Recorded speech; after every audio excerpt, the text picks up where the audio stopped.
देश और दुनिया की हर बड़ी खबर 60 सेकंड में। सीमा पर बार बार मुंह की खाने के बाद अब चीन की जासूसी वाली चाल का खुलासा हुआ है।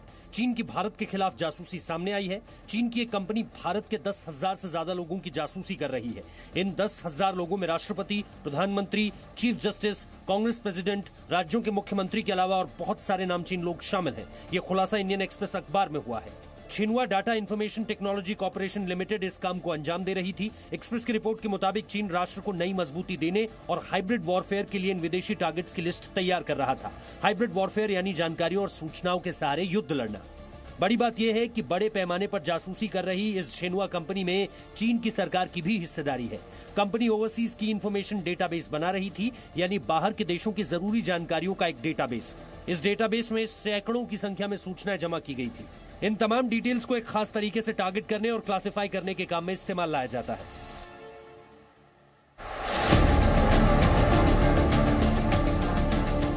जासूसी करने वाली कंपनी झिनवा के 20 देशों में डेटा सेंटर है। यह कंपनी खबरों और सोशल मीडिया इनपुट के आधार पर 30 लाख डेटा पर नजर रखती है, जिनका लगातार विश्लेषण भी किया जाता है।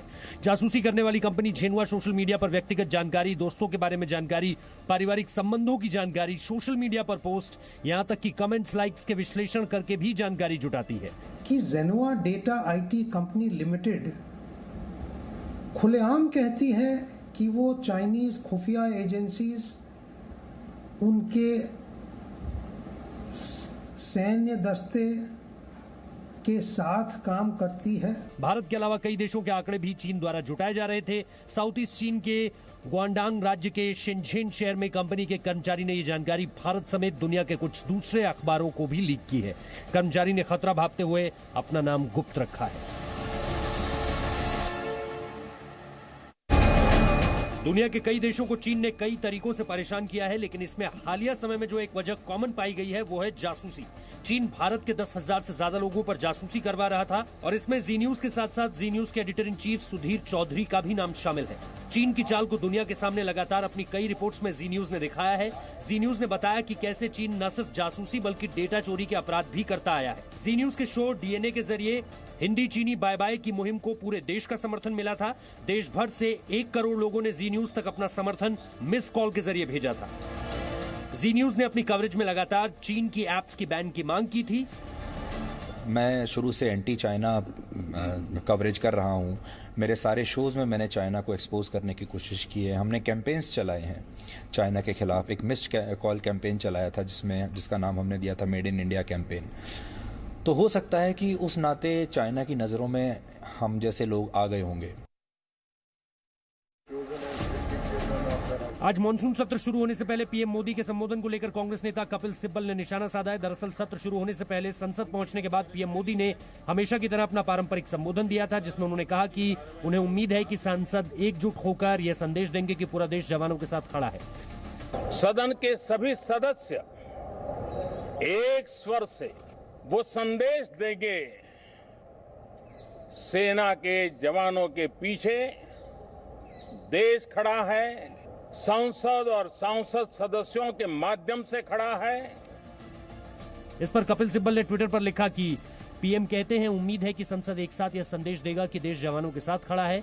जवाब देश का हर नागरिक जवानों के साथ खड़ा है। हम उन्हें सैल्यूट करते हैं, लेकिन पीएम की नीतियों और फैसलों के पीछे मुझे संदेह है।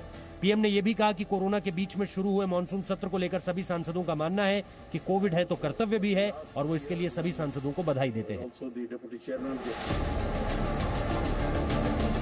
माननीय सदस्यगण, आज कोरोना वायरस महामारी से जुड़े दिशा निर्देशों का पालन करते हुए मॉनसून सत्र की शुरुआत हुई। लोकसभा में शामिल हुए प्रधानमंत्री नरेंद्र मोदी के साथ साथ सभी सांसद मास्क पहनकर बैठे हुए थे और सामाजिक दूरी का पूरी तरह से इस बीच पालन किया गया।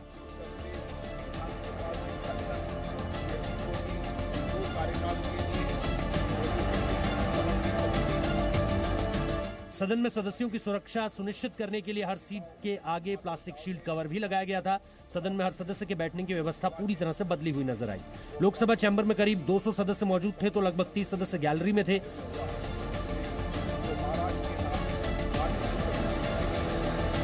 लोकसभा चैम्बर में ही एक बड़ी टीवी स्क्रीन भी लगाई गई थी, जिसके माध्यम से राज्यसभा चैम्बर में बैठे लोकसभा के सदस्य भी नजर आ रहे थे।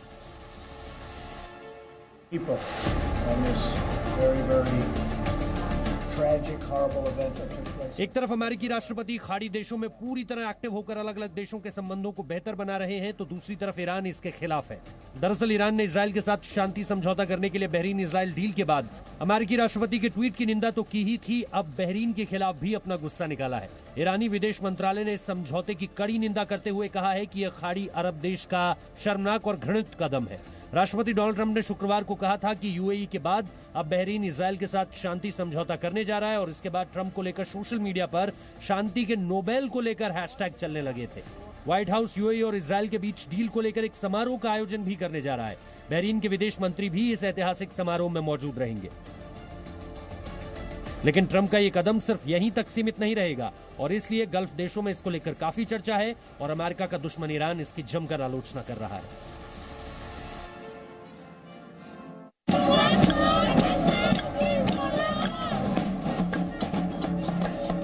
इजराइल की राजधानी यरूशलेम में प्रधानमंत्री बेंजामिन नेतन्याहू के आवास के बाहर प्रदर्शन आम हो गया है। लोगों का कहना है कि प्रधानमंत्री इस्तीफा दें, वो कोरोना वायरस से निपट पाने में नाकाम है। जवाब में इजराइल की सरकार ने 3 हफ्ते के कंप्लीट लॉकडाउन का ऐलान कर दिया है। ये लॉकडाउन 18 सितंबर से शुरू होगा। कोरोना वायरस के मामलों को बढ़ता देख इजराइल ने एक बार फिर फुल लॉकडाउन का फैसला किया है, जो 18 सितंबर से शुरू होगा। इजराइल में सभी स्कूल और किंडरगार्टन 16 सितंबर से ही बंद हो जाएंगे। जरूरी सामानों को छोड़कर सभी दुकानों को बंद कर दिया जाएगा। लोगों से कहा गया है कि वो घरों से ही काम करें।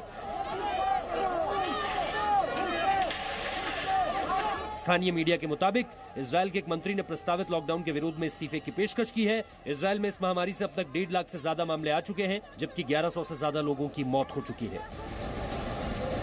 खास बात यह है कि इस देश की आबादी सिर्फ 90 लाख है।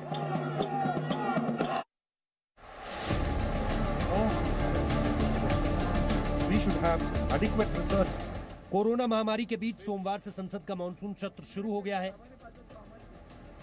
इस बीच सूत्रों के हवाले से खबर यह है कि पहले ही दिन 17 सांसद कोरोना पॉजिटिव पाए गए हैं। देश में कोरोना का प्रकोप खत्म होने का नाम ही नहीं ले रहा।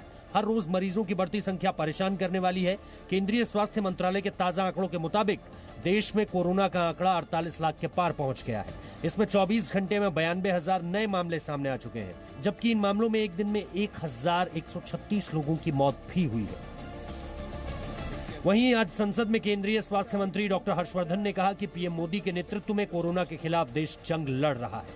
On behalf of our countrymen, I take this opportunity to congratulate our prime minister Shri Narendra Modi ji, who personally continues to monitor the situation and provided his leadership.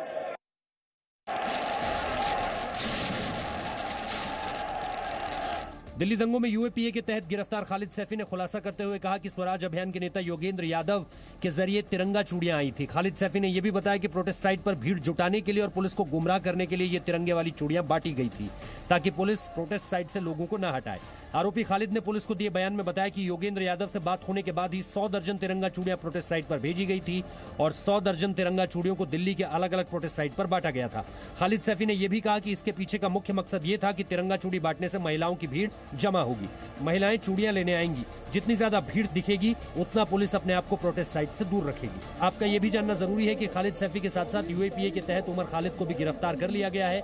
Umar Khalid पर लोगों को उकसाने और फंड उपलब्ध कराने का भी आरोप है। उमर खालिद को अब 10 दिन की पुलिस रिमांड पर भेज दिया गया है।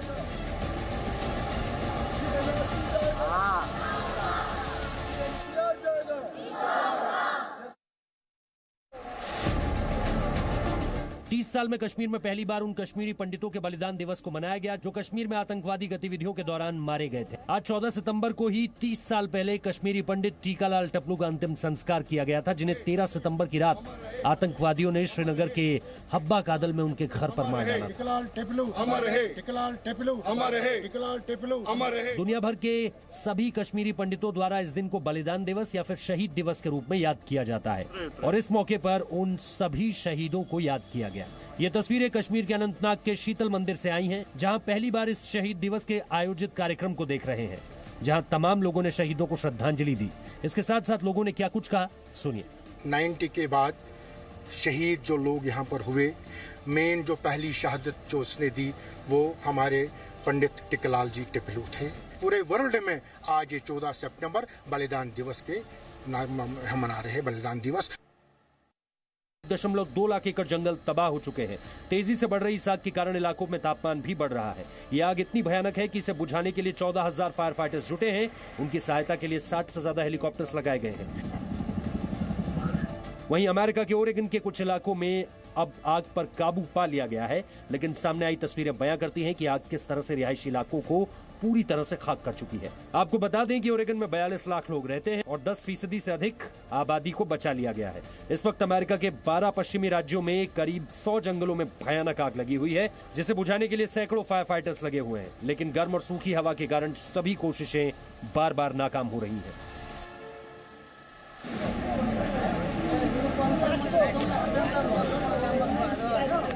नेपाल के सिंधुपाल चौक में हुए लैंडस्लाइड से मौत की संख्या 11 हो चुकी है। इनमें 7 महिलाएं शामिल हैं। आशंका है कि अभी भी कई लोग मलबे में दबे हो सकते हैं। हालात को देखते हुए नेपाल सेना मौके पर पहुंच चुकी है। राहत और बचाव का कार्य चल रहा है। स्थानीय मीडिया के मुताबिक कई मकान लैंडस्लाइड के बाद बर्बाद हो गए। अभी नुकसान का पूरा आकलन नहीं हो पाया है।